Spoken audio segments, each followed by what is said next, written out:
Alice, bienvenue. Comment tu vas? Merci, bonjour à tous. Je vais très bien. Bonjour. C'est bien. Alors, qu'est-ce que tu dis? Moi, Salut Flerby. c'était surtout par rapport à notre ami et frère qui était là précédemment, là. Master électronique. Oui, qui avait beaucoup Ah, mélangé l'indépendance et puis à la vie chrétienne. Et puis, parce que l'indépendance n'a rien à voir avec la foi chrétienne. C'est juste que la femme a son mot à dire dans le foyer. Si vraiment l'homme est conscient que sa femme aussi peut apporter du plus dans le déroulement du mariage, parce que le mariage, c'est pas une histoire d'homme seulement, mais il faut avoir une femme intelligente, il faut avoir une femme éduquée, il faut avoir une femme aussi qui a la page, qui peut aussi et coacher souvent même son mari, parce que souvent il y a des hommes qui ont des défauts, mais grâce à la femme qui a des expériences dans certains domaines, tu vois que l'homme est respecté au dehors. C'est pas parce que cet homme a des qualifications, mais parce qu'il y a une femme à l'arrière qui est en train de vraiment coacher aussi cet homme-là à être vu sur la place à s'asseoir sur la place des grands. Donc, le rôle de la femme n'est pas forcément l'indépendance, ce n'est pas un mauvais truc. Il faut savoir seulement utiliser l'indépendance pour des fins vraiment positives. Donc, une chrétienne qui veut être indépendante, qu'elle utilise ce qui est bon dans le bon côté de l'indépendance. C'est comme on parlait de sortir sans informer aussi. Donc, je suis libre de sortir et d'aller où je veux. Mais bon, quelqu'un du monde, il s'en foutra pas mal de sortir sans parler à son mari ou bien sans dire, mais, ben, je fais ce que je veux, il va mal parler à son mari.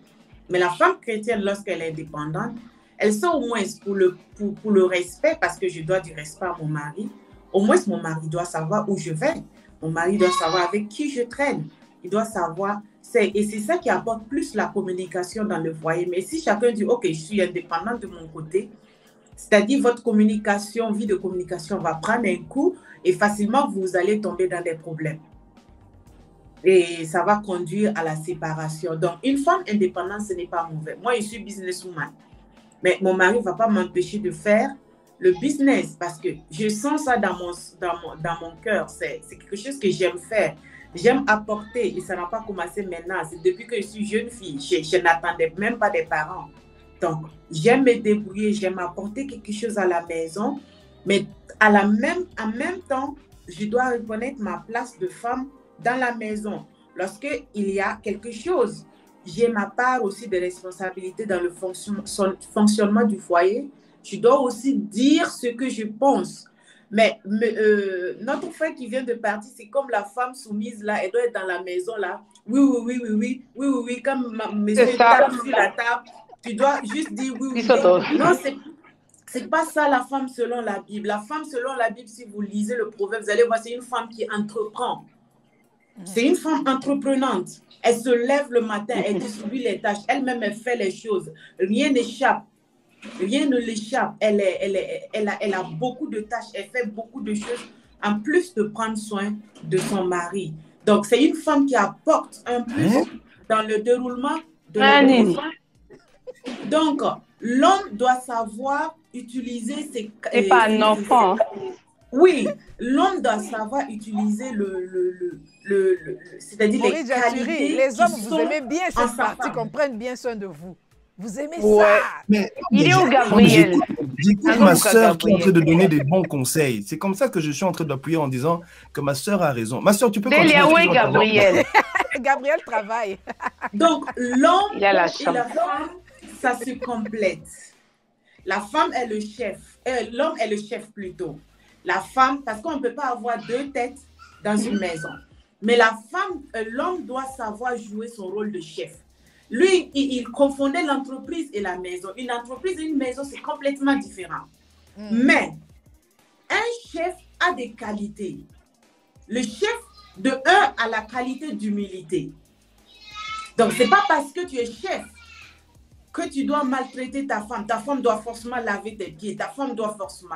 Non, parce que quand on est humble, la Bible déjà nous dit, homme, aime ta femme. Ça, c'est la première règle. Et voilà. la femme, soumets-toi. Et Donc, puis la Bible l'homme n'a qui- pas dit femme aime ton mari. Hein. C'est ça, On parce a que demandé à l'homme d'aimer. c'est ça, parce que c'est difficile. Parce que lui, il a du d'aimer. mal.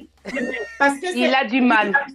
C'est ça, c'est difficile d'aimer. C'est pour cela que Dieu dit d'abord à l'homme, aime ta femme jusqu'à mourir pour elle. Donc, quand tu aimes ta femme, quand tu aimes quelqu'un, c'est toi d'abord qui dois l'aimer. La soumission est plus facile. Donc, quand tu aimes ta femme et que tu vois ta femme qui est fatiguée, elle se bat avec les tâches ménagères.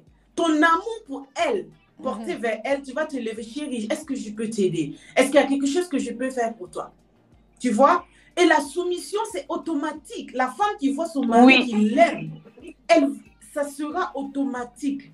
Donc, aimer, c'est pas seulement dans la chambre haute. Vous me comprenez? Ici, il veut qu'on le lave les pieds. Il faut d'abord lui laver les pieds. C'est pas dans la chambre haute secrète. Mais aimer, tu dois demander à ta femme que tu l'aimes dans plusieurs domaines. Donc, c'est pas une histoire d'Africain, c'est pas une histoire de blanc. Parce que souvent, les gens ont mal compris la Bible et ça a vraiment posé des problèmes. Je suis le chef. Alors, tout ce que je dis, non. Si par exemple, tu as un sujet, tu viens à la maison, madame, j'ai un sujet. C'est-à-dire, la façon de considérer ta femme, c'est une façon de respecter la personne que tu vis avec. Parce que tu ne te lèves pas, tu prends les décisions comme ça, sans considérer ta femme. Alors, ta femme, elle va te dire, ah, chérie, je pense que c'est comme ça, ça serait mieux comme ça, comme ça. Alors, l'homme qui est le chef, donc, le chef a des qualités. Tu ne viens pas imposer. Ça, c'est la dictature. Ce n'est pas être chef. Donc, tu vas écouter ta femme. Oui, tu vas écouter ta femme. Et l'autre caractéristique, c'est l'humilité. Si tu vois que ta femme a raison, avec ton caractéristique d'humilité, tu vas dire, madame, ah, vraiment, tu as raison. On va faire ça comme tu le dis.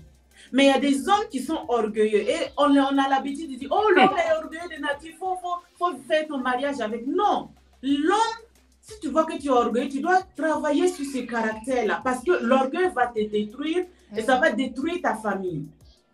Parce que la Bible dit quoi? L'orgueil. Maurice, tu as gratté la tête. Leur papa, c'est le diable. Leur papa, c'est le diable. Et toi, tu es orgueilleux. Et en plus, tu te dis que tu es chrétien. Non, il faut laisser. Ça sont des choses que la culture a amenées qui n'est pas bien. La culture qui a été mélangée à la parole de Dieu, ce n'est pas bien.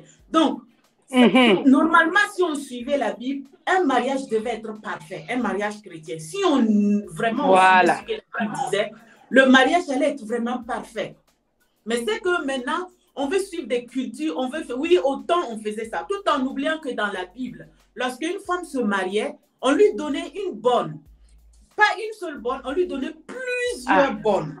Et donc la femme, elle se lève le matin, elle doit seulement dire, toi fais ça, toi fais ça, toi fais ça, toi fais ça, toi fais ça. Mais maintenant dans le pays, dans ce Canada, ou en France, ou en Allemagne, la femme n'a pas cette grâce d'avoir une bonne.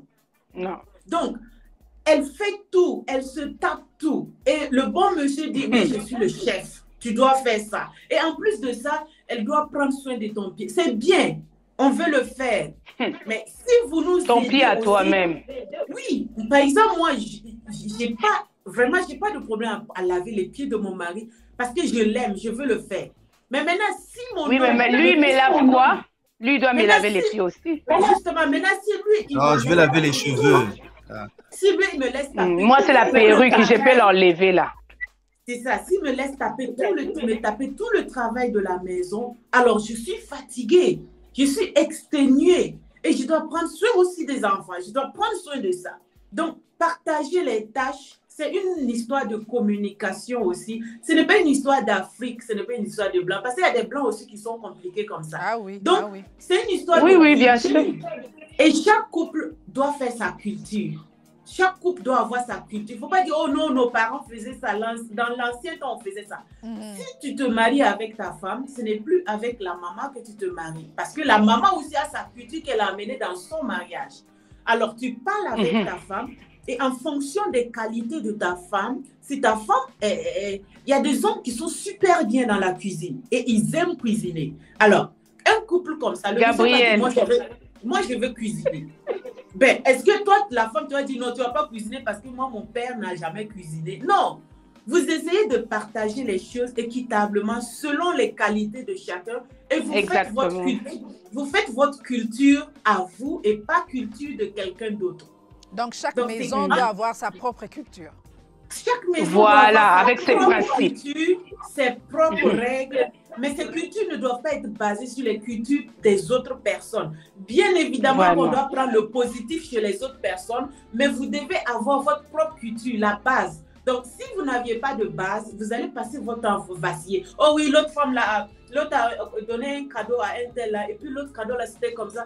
Vous allez vaciller, vous allez tomber. Il faut être capable d'avoir votre culture, et pour avoir votre culture à vous, et Dieu ne va pas venir mettre l'homme en enfer parce que l'homme est en train de laver les caleçons ou bien les soutiens de sa femme. Les cheveux. Non, parce qu'ils se sont entendus et chacun le fait de bon cœur, tu vois. C'est pas une histoire de je t'ordonne de faire ça, je t'ordonne. La femme est insoumise parce que j'ai vu ce problème-là. Un monsieur qui faisait ça à sa femme en Afrique, maintenant ils sont aux États-Unis. Mais les pasteurs ont pris ça pour prêcher à l'église. Parce que personne n'a compris que... Elle est toujours dedans, dans le mariage, là. Oui, un couple doit avoir sa propre culture. Si l'homme est libre de faire quelque chose à la maison, en fait, ce n'est pas une histoire de manque de soumission ou pas. Les gens ont mal compris. La soumission, ce n'est pas de l'esclavagisme, mais la soumission, c'est arriver aussi à porter quelque chose dans la maison. Ce n'est pas... Lorsque vous n'arrivez pas à trouver un consensus, en ce moment, le chef parle. On prend la décision du chef. Maintenant, si on prend la décision du chef et qu'il y a quelque chose qui arrive de mal, le chef va dire, ah, si je savais, j'allais écouter ma femme. Donc, il doit prendre sa n'importe quoi lorsque ça ne marche pas. Hein? C'est ça. Peut-être cette décision, elle est mauvaise. Il faut discuter. Voilà, vous devez discuter, être capable d'avoir un consensus. Maintenant, lorsqu'il n'y a pas de consensus, c'est là que la règle de chef s'impose. Alors, on dit quoi? Quand il n'y a pas de consensus, c'est l'idée du monsieur qui prime. Donc, même si ça ne plaît pas à la femme, on prend l'idée du monsieur. Ce qui est sûr, si monsieur va et qu'il se colle la tête, il va revenir là, il va s'abaisser. Tu vas lui répéter ça. Et là, moi, je vais me mettre à rire. C'est ça. Mais maintenant, si la femme dit non, il faut aussi prendre mon idée. Mais si la femme aussi dit non, tu dois prendre mon idée, c'est là que souvent il y a des quiproquos là. Donc, un chef, quand il n'y a pas de consensus, la décision du chef. Donc, moi, c'est comme ça, je comprends être indépendante et puis, bon, essayer de mettre ça avec le mariage chrétien pour que ça aille. Donc... On a un commentaire de Pessi. Jenny Pessi dit, j'ai une amie, 8 ans de mariage, elle n'a jamais mis les pieds dans la cuisine, son mari préfère préparer lui-même et il aime le Justement. faire. Pourquoi pas? C'est leur culture. Ça, c'est bien. Ça, c'est leur culture de leur maison, comme a dit ma soeur. Je l'encourage dans cette culture-là. Je les encourage dans cette culture-là, dans leurs 8 ans de mariage, à continuer à faire ça si ça marche pour eux. Ça, écoute. Oui. Oui, dernièrement, je voulais intervenir par rapport à la question.